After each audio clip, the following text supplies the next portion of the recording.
अब हम देखते हैं इसमें कार्बन तंतु द्विप्रसाद लैंप। मतलब कार्बन फिलामेंट लैंप मैंने आपको पिछले लेक्चर में बता दिया है, पर थोड़ा और देख लेते हैं, कुछ दिक्कत थोड़ी है इसमें। ठीक है, ये क्या है, थोड़ा मतलब बेसिक देख लेते हैं क्या है। यदि किसी उच्च प्रतिरोध तथा उच्च गलनांक वाले विद्युत चालक में विद्युत धारा प्रवाहित की जाए तो वह गर्म होकर निश्चित ताप पर प्रकाश देने लगता है। सन 1878 ईस्वी इंग्लैंड के स्वान स्वान ने और 1879 में अमेरिका के एडिसन ने इसी उक्त सिद्धांत पर कार्बन तंतु लैंप का आविष्कार किया। इन्होंने लगभग हर एक उस चीज का तंतु बनाकर देखा था कि कौन प्रकाश उत्पन्न कर सकता है, हर एक चीज का। यहाँ तक कि इन्होंने अपने बाल तक को नहीं छोड़ा। ठीक है, सिर के बाल की बात हो रही है। ठीक है, उसके बाद जब एक दिन ये क्या कहते हैं, वो क्या कहते हैं, चिराग था वहां पे, वो डिबिया रखी थी, जिसे डिबिया कहते हैं हम लोग। तो वो देखा तो उन्होंने देखा कि वो काली काली हो गई है, उसके बाद भी वो जल नहीं रहा है।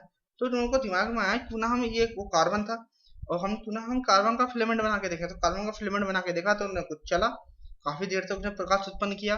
पर यह है कि उसे ये क्या कहते हैं, उसे प्रकाश की उपस्थिति में जला के देखा तो वो क्या हो गया, जल गया। ओ सॉरी, वायु की उपस्थिति में जलाया तो उसे ऑक्सीकरण हो गया। दूसरा, वायु की अनुपस्थिति में जला के देखा तो कई घंटे चला। ठीक, उसमें धीरे धीरे सुधार हुए, धीरे धीरे सुधार होते होते आज तक हम कहाँ तक पहुंच गए हैं, टंगस्टन तक पहुंच गए।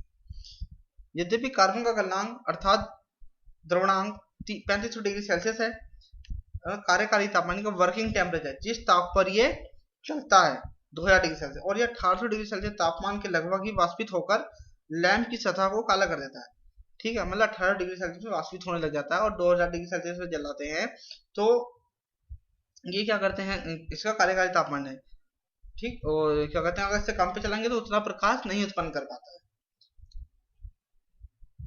इसकी दक्षता 305 ल्यूमेन पर वाट होने के कारण प्रकाश कम तथा विद्युत में अधिक है। इन लैंपों का प्रकाश आधुनिक लैंपों की तरह प्रखर व निखर नहीं होता है, मतलब साफ सुथरा नहीं होता है, फिर पीलापन बहुत ज्यादा है। इन्हीं उक्त दोषों के कारण वर्तमान समय में इनका उपयोग नहीं किया जाता, पर इनका आजकल का उपयोग पता कहाँ होता है, बल्बों का उपयोग मुश्किल ही कहीं आपको देखने को मिलेगा।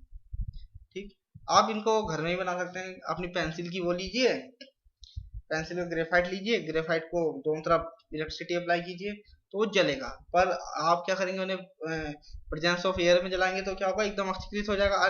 प्रेजेंस ऑफ एयर में जलाएंगे तो ऑक्सीकृत होगा नहीं, थोड़ी थोड़ी देर चलेगा बस। ये मैंने आपको पीछे लेक्चर में बता दिया। बल्ब का क्या क्या निर्वात लैंप किस चीज में गैस भर देंगे। गैस में कौन, नाइट्रोजन या आर्गन, या दोनों का मिक्सचर। नाइट्रोजन क्यों भरते हैं, ज्यादा ठंडा करने के लिए। आर्गन क्या है, अक्रिय गैस है जो उसका ऑक्सीकरण नहीं होने देती है, इसलिए हम क्या करते हैं, ये हेलोजन लैंप। एक अब आता है हेलोजन लैंप। अब हेलोजन लैंप देख लेते हैं थोड़ा क्या होता है। प्रायः तादीप्त लैंप की दक्षता तथा आयु उपयोग के साथ साथ घटती रहती है, सबको पता है। आप भी जैसे जैसे बढ़ते रहेंगे आपकी भी आयु कम होती रहेगी। परंतु यदि टंगस्टन तंतु जैसे गैस भरित लैंपों में आर्गन गैस के साथ हेलोजन गैस भी भर दी जाए तो तंतु पदार्थ में वाष्पित टंगस्टन का लट्टू के आंतरिक सतह पर जमाव रुक जाता है। इससे लैंप की दक्षता बढ़ जाती है और जीवन भर स्थायी बनी रहती है। ये क्या कह रहा है कि टंगस्टन भी तो एक मटेरियल है। हमने उसका तापमान सुना था 3500 डिग्री सेल्सियस होता है, पर उसका कार्यकारी तापमान 2400 डिग्री सेल्सियस होता है, और उससे अगर थोड़ा ज्यादा देते हैं तो वो धीरे धीरे वाष्पीकृत होने लगता है। पर ये क्या कह रहा है, अगर हम आर्गन या नाइट्रोजन के साथ अगर उसमें हम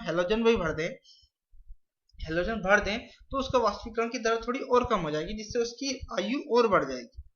ठीक है, आयु बढ़ जाने से क्या होगा, उसकी आयु बढ़ जाएगी और वाष्पीकरण कम होगा तो उसकी लैंप की दक्षता बढ़ जाएगी, अच्छा प्रकाश देगा। ठीक, और स्थायिता मतलब काफी दिन तक टिका रहेगा। ठीक, इसके अतिरिक्त तंतु धातु का ऑक्सीकरण भी नहीं हुआ, इससे तंतु का जीवन काल बढ़ जाएगा। 1959 में इसी प्रकार के लैंपों का आविष्कार हुआ जिन्हें हेलोजन टंगस्टन लैंप के नाम से जाना जाता है। इनका दिन प्रतिदिन क्या है, उपयोग बढ़ता जा रहा है। संरचना क्या है, ये देखिए, इसका डायग्राम है कुछ तरीके से। ये इसकी जो टोपी है, ये इसका कैप है। ये क्या है, इसका 5 नंबर कांच का खोखला है। ठीक, 6 नंबर पे परावर्तक है जो इसकी लाइट को, रोशनी को रिफ्लेक्ट करके नीचे को डायरेक्शन में करते हैं। और ये आपका ये जो 4 नंबर पे क्या दिख रहा है, तंतु दिख रहा है आपको। हेलोजन लैंप टंगस्टन तंतु लैंप का ही एक विकसित रूप है जिसकी बनावट सामान्य लैंप के समान होती है। इसमें टंगस्टन धातु के तंतु का उपयोग होता है। इसका आवरण सुदृढ़ क्वार्ट्ज ग्लास का बना होता है। जिसमें आर्गन गैस के साथ साथ आयोडीन गैस भी भरी जाती है। जिसमें आर्गन के साथ कौन सी? आयोडीन गैस भी भरी जाती है। आर्गन के साथ कौन सी? आयोडीन।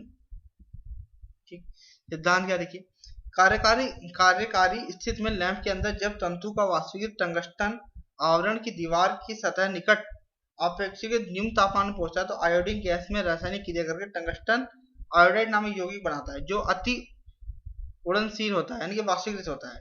टंगस्टन अब एक बार और पढ़ते हैं। देखो हमने क्या कहा, आर्गन के साथ आयोडीन भी भर दी जाती है। ठीक, अब हेलोजन लैंप कहने का अर्थ यह है कि हम आर्गन या नाइट्रोजन का कोई अन्य गैस भी उपस्थित भी दे रहे हैं, भर रहे हैं उसमें, तो इसका मतलब है ये हेलोजन लैंप की बात हो रही है। इनका उपयोग बढ़ता है, ये डिफरेंट डिफरेंट यूज के जिससे हम अलग अलग गैस भर सकते हैं, जो नहीं आयोडीन में भर सकते हैं। एक बार का सिद्धांत और पढ़ते हैं यहाँ से। कार्यकारी स्थिति में लैंप के अंदर जब तंतु का वाष्पित टंगस्टन आवरण की दीवारों के निकट अपेक्षाकृत न्यून तापमान में पहुंचता है तो आयोडीन गैस से रासायनिक क्रिया करके, जब माना टंगस्टन वाष्पीकृत हो रहा है तो वो जब उनकी दीवारों में पहुंचेगा तो क्या होगा, तो आयोडीन गैस, जो वहां पर आयोडीन गैस भरी हुई होगी तो उससे क्या करेगा, क्रिया करेगा। क्या करेगा, टंगस्टन आयोडाइड नामक यौगिक बनेगा। टंगस्टन आयोडाइड नामक जो क्या होता है, अति उड़नशील, जो बहुत ही वाष्पीकृत है। टंगस्टन आयोडाइड तापीय फैलाव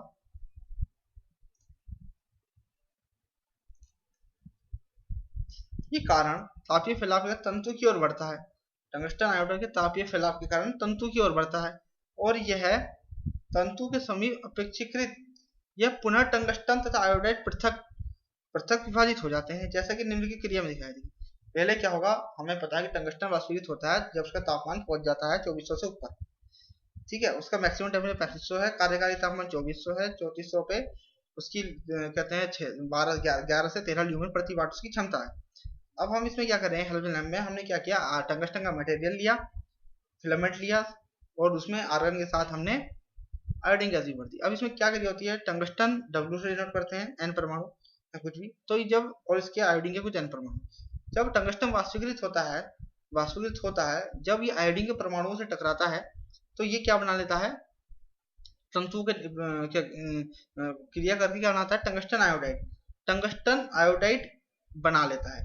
टंगस्टन आयोडाइड बढ़ने, क्योंकि टंगस्टन आयोडाइड का फैलाव बहुत अधिक है तो फैलाव होने के कारण तंतु के निकट क्या बन जाएगा, टंगस्टन आयोडाइड बन जाएगा। जब ये टंगस्टन आयोडाइड बनता है, फैलाव के कारण टंगस्टन आयोडाइड बन गया, तो उसके बाद क्या होता है, फिर दोबारा से ये टंगस्टन और आयोडीन में फिर टूट जाता है दोबारा।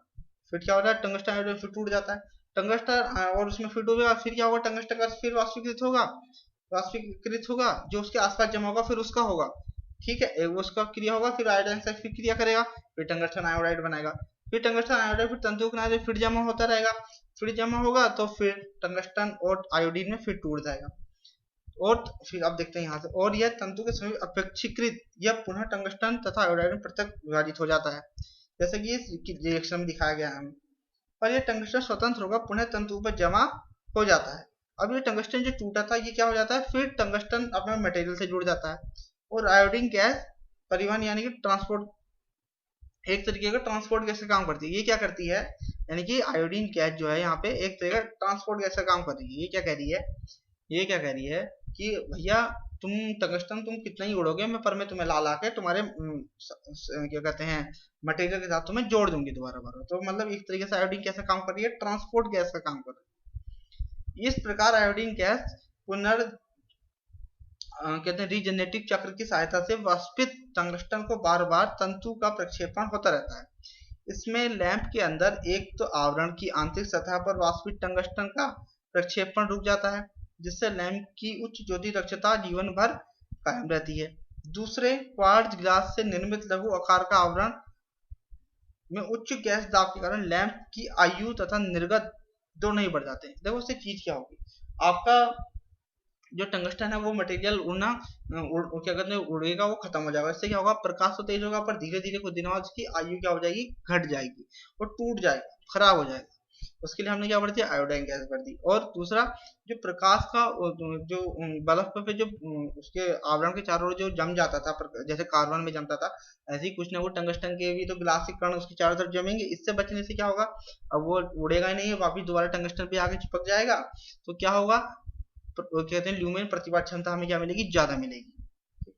हेलोजन लैंप की विशेषताएं क्या है, ठीक, ये ELC मतलब 250 वाट 24 वोल्ट, 650 वाट 250 वोल्ट। हेलोजन लैंप के लक्षण और विशेषताएं हैं, देखिए सामान्य लैंप की अपेक्षा हेलोजन लैंप के कुछ निम्न शुभ गुणधर्म है।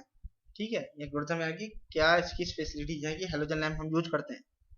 आकार में लघु छोटा होता है, मतलब उनकी अपेक्षा बहुत छोटा होगा। सुसंगठित होने के कारण स्थान कम घेरता है। लघु होने के कारण प्रतिष्ठान के लिए कम स्थान की आवश्यकता होती है, लघु होने का कम स्थान की आवश्यकता होती है। छोटे होने के कारण भार में हल्का होता है। तंतु पदार्थ में तंतु का पुनः प्रक्षेपण होता है, इसमें तंतु पदार्थ का तंतु का पुनः प्रक्षेपण मतलब बार बार टंगस्टन उड़ेगा वहीं आके चिपक जाएगा। इसमें प्रयुक्त तंतु की आयु 2000 घंटे, जो सामान्य लैंप के तंतु में 2 गुनी है। ठीक, क्योंकि हमने पीछे पढ़ा था करना 1000 घंटे तक जल सकते हैं, ये 2000 घंटे तक जल सकता है। इसका आवरण मजबूत क्वार्ट्ज ग्लास का बना होता है, इसका आवरण मजबूत क्वार्ट्ज ग्लास का बना होता है, काफी मजबूत है, यानी गिरेगा तो टूटेगा नहीं सही। इसमें प्रयुक्त आयोडीन गैस उच्च दाब पर भरी जाती है और उच्च दाब के अंतर्गत ही कायम रहती है।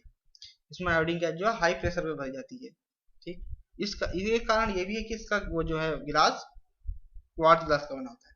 तंतु पर प्रक्षेपण तथा क्वार्ट्ज ग्लास वाला आवरण होने के कारण लैंप दीर्घायु वाला होता है और टिकाऊ होता है। इसमें आयोडीन गैस एक परिवहन गैस की तरह कार्य करती है, किसी तरह परिवहन गैस से कार्य करती है। लैंप के अतिरिक्त पृष्ठ पर किसी प्रकार का प्रक्षेपण नहीं होता, इसलिए इसका प्रकाश धुंधला या पीला कभी नहीं पड़ता है। ठीक, इसकी दक्षता 22 से 23 ल्यूमेन प्रति वाट होती है, जो सामान्य लैंप की अपेक्षा 50% अधिक है। उसमें कितनी होती है, 11 से लेकर 13 या 15 10। इसकी दक्षता जीवन भर एक समान उच्च कायम रहती है, अर्थात प्रयोग तथा समय के साथ दक्षता कम ही नहीं होती है। गोल आकार व लट्टू होने वाले लैंप किसी भी स्थिति में प्रतिष्ठित या आरोपित किए जा सकते हैं।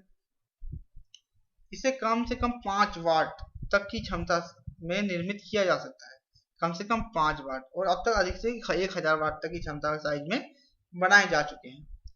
इसे विविध रंगीन प्रकाश के लैंपों के लिए में भी बनाया जाता है। ठीक, कम से कम 5 मैक्सिमम 1000 वाट। दोष क्या है इसमें, सामान्य लैंप की अपेक्षा हेलोजन लैंप की निम्नलिखित मुख्य कमियां हैं।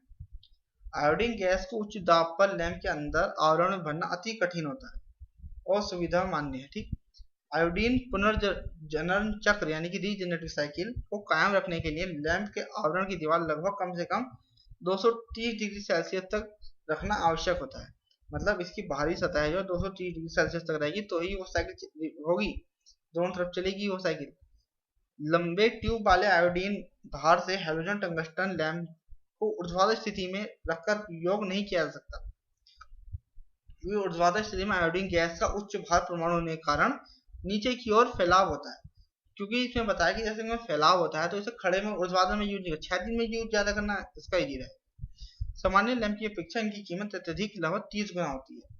इनकी लगभग कितनी होती है, 30 गुना होती है। क्यों 30 गुना होने का एक मुख्य कारण है आयोडीन गैस को चिताब पे भरना, जो कि बहुत ही कठिन है। इनका उपयोग कहाँ होता है, जैसे स्पोर्ट हॉल होते हैं, खेल के मैदानों में होता है, स्टेडियम में, ठीक, स्टूडियो में, थिएटर्स में, रंगमंच में, टेलीविजन सेंटर में, पार्कों में, कारखानों में, 4 वे में। ठीक है, आपने जो कैमरे वाली फ्लैश देखी, क्योंकि शायद उसमें से 50% तक वही रहते हैं। ठीक, अब फ्लोरीन तत्व यह है परमाणु संख्या 9 ब्रोमीन।